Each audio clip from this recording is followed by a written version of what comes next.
they are supposed to say to inform me. So I can prepare.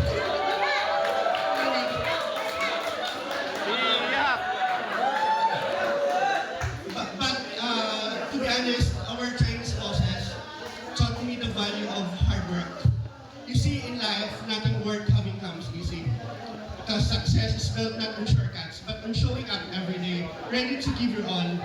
It's about pushing forward, even when the road seems uncertain.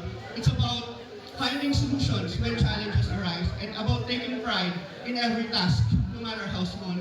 And actually, our Chinese bosses taught me the importance of passion. They reminded me that the best work isn't just about fulfilling obligations, but about pouring our hearts into what we do. Because I believe that loving our crafts transforms the ordinary into extraordinary. But above all, they have shown me what it means to grow not just in skills or knowledge, but as a person. Because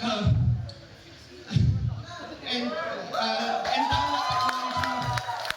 technology has provided me with the tools, the opportunity, the environment to grow, to learn, and to dream bigger than I ever thought possible. Without Dao, I wouldn't be here standing tonight. So thank you, and may we all continue to strive for greatness. Thank